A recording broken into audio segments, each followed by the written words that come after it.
Mr. Speaker, I move to the issue of constitutional reform. The People's National Party is committed to constitutional reform. Our view is that time comes for full decolonization now. And we are happy to see that the former Prime Minister, just retired Prime Minister of Trinidad and Tobago, Keith Rowley, has recognized that Trinidad also needs to get on that path. Jamaica must move away from the King of England as our head of state 100%. And from the King's colonial era Privy Council as our highest court.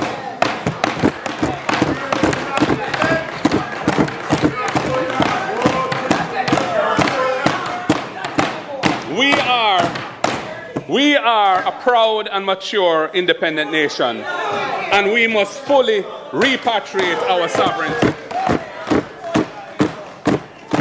Mr. Speaker, we reject doing this in phases because that will derail the completion of the process. I once again call on the Prime Minister on Thursday to state his party's position on embracing the Caribbean Court of Justice as our final court. Mr. Speaker, the former colonies of the Commonwealth that have succeeded in moving away from the monarchy to achieve full sovereignty, the former colonies of the Commonwealth, have done so by utilizing a tried and proven formula. The formula has two limbs. Limb one, delink from the monarch's court, either before or at the same time as moving away from the monarchy, by faithfully following the path laid down by the Constitution of the country for amending its provisions. Limb two, the political parties of the country finding common ground, as outlined by former Prime Minister Bruce Golding in the opening of the debate on the Charter of Rights in this honourable chamber in 2011. That common ground can only be reached by means of cross-party dialogue, and we are not having that dialogue. We need to have it. The over 40 former colonies of Britain across the world who have moved away from the monarchy have overwhelmingly done so, either after or at the same time as moving away from the monarch's court. Yet this government won't tell Jamaica why they don't want to follow this tried and tested formula. By proceeding as if the journey of constitutional reform can be successfully completed unilaterally with the support of one side of the aisle only, they have caused the reform process to become mangled. Their approach has shown an immense lack of care and interest in the interests of the overwhelming majority of Jamaicans who have been denied access to their final court for nearly 200 years. Of all the countries that have successfully transitioned from the Privy Council to an accessible final court of appeal, from Canada, which completed the process in 1935, to St. Lucia in 2023, not one of them has done so through a referendum route. Not one. Why has this been so? Mr. Speaker, there are several reasons. The first and most obvious being that it is futile to hold a referendum on an issue, the possible outcome of which does not lie in our power to implement or continue. If there was a referendum and the vote was to remain tied to the Privy Council, the power to make that happen does not lie with us in Jamaica. It lies with the gift of the United Kingdom, and they can change their position on it at any time. There's another powerful reason. The referendum is in essence, a political exercise, and matters concerning the judicial structure of the country should not be subjected to the harsh and extreme banter of political platforms. It will not serve the administration of justice to subject the highest court to that risk of irreparable damage to its image, reputation, and acceptance.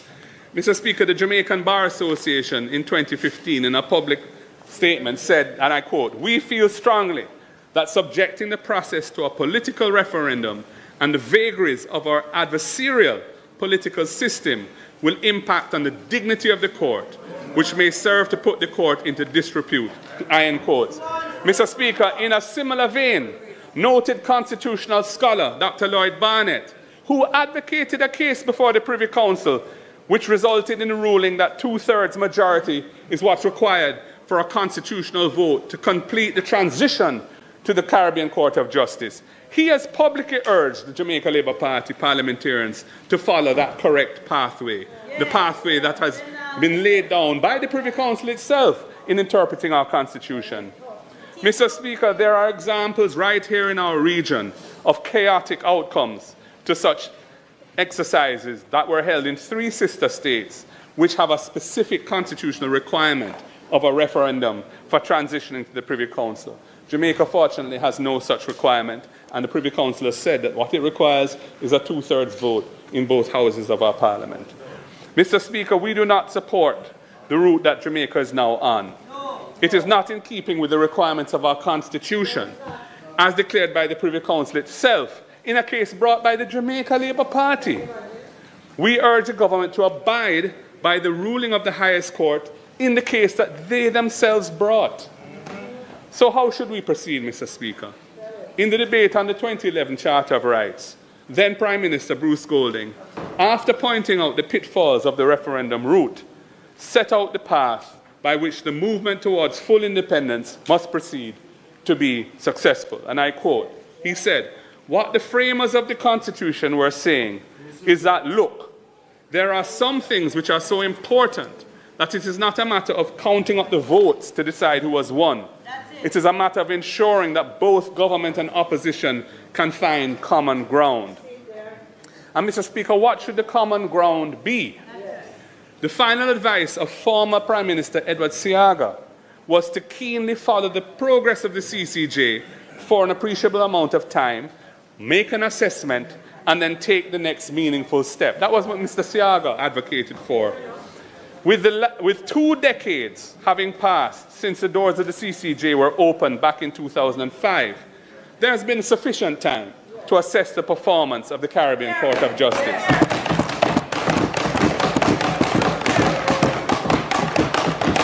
That assessment, Mr. Speaker, that assessment shows that the transition should urgently proceed based on compelling factors. Firstly, no complaint whatsoever has ever been heard coming out of any of the 5 sister territories of the region that have embraced the jurisdiction of the court, the Caribbean Court of Justice, as their final court. That is a powerful testimony of the quality of the CCJ and the benefits of adopting it as a final court.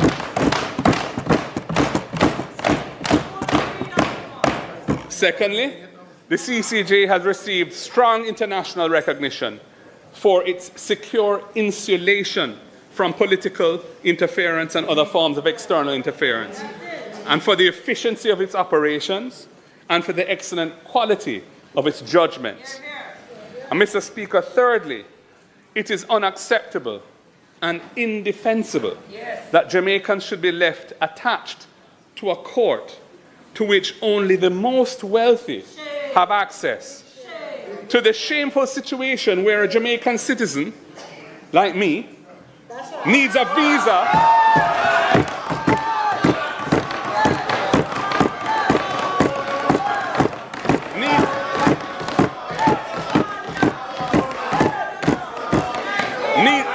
needs a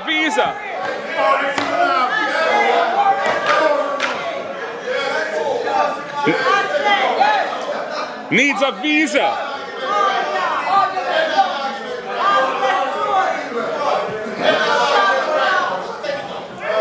Needs a visa. Needs a visa to travel to our final court. When the solution to putting that right lies right here in our hands, in this chamber, whether sitting as the House of Representatives or the Senate. And Mr. Speaker, access to justice is a critical issue. Right now, the vast, vast majority of Jamaicans don't have a final court. No. You need a visa to go to UK as a litigant, and the cost of litigating a case in England come up to many, literally tens of millions of dollars.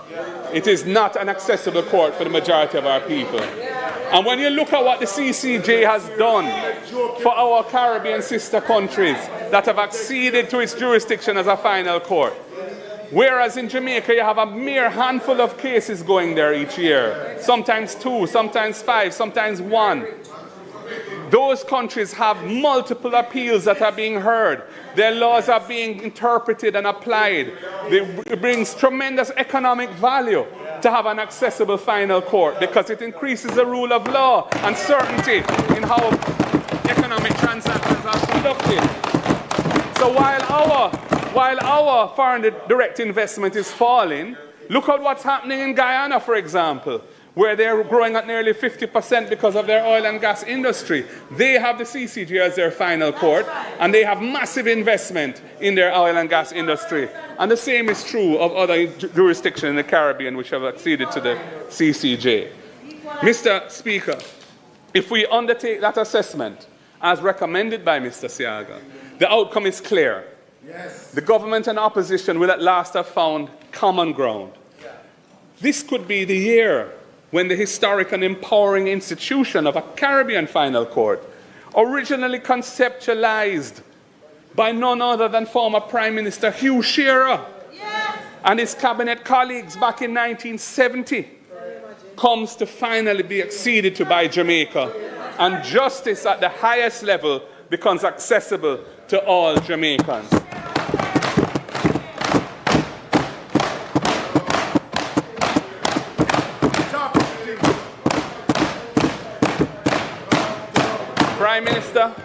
Prime Minister, you have a duty in this budget debate to deliver a long-awaited explanation to the country as to why you and your government do not support the position that the opposition confidently shares with 3 of your former leaders. I now move to the content of the constitutional reform bill now in Parliament. In our view, it is fatally flawed. First of all, its mechanism for appointing the new president effectively places that power in the hands of the Prime Minister of the day. And that is a highly undesirable further concentration of power in the head of government. And I do not want such an awesome power when I become Prime Minister. It should be done in a more democratic and accountable way. Mr. Speaker, the bill would also modify the composition of the Senate to remove the opposition's ability to stand in the way of oppressive changes to entrenched constitutional protections. We do not support that. Mr. Speaker, the bill has also failed to include desirable accountability mechanisms to enhance the governance of the country, in particular, an impeachment procedure for delinquent parliamentarians who bring the office of this House into disrepute, and a recall procedure for non-performing MPs. Mr. Speaker, we can't support the bill in its current form, and we do not support a phased approach to the reform. The next PNP government will pursue a fully participatory process of engagement with the public. First of all, to design the reform process itself, because the process is important. And the process that they followed, which really tinkered with consultation, but the committee that they set up, they appointed everybody except for the 2 that we appointed, and so on. That has not left the people of Jamaica feeling engaged and respected by the process. If you're going to deal with constitutional reform, you have to bring everybody on board and really address the issues. And then the reform recommendations will be dealt with through this constitutional participatory process. There is a lot to discuss and settle. Many Jamaicans want the right to elect their president. Many Jamaicans want the right to elect their president. Many want term limits. Many want fixed election dates. We need a fulsome discussion on how our diaspora can play a role in governance in the country. They support the economy, They support the people who live here, but they have no say in the governance of the country. What mechanism should the Constitution provide for them? That's an issue. We need to deal with the rights of our indigenous groups, the Maroons in particular, in relation to the land that they've occupied for centuries and which was guaranteed to them by treaty with the United Kingdom. All of these issues need to be addressed as part of the constitutional reform.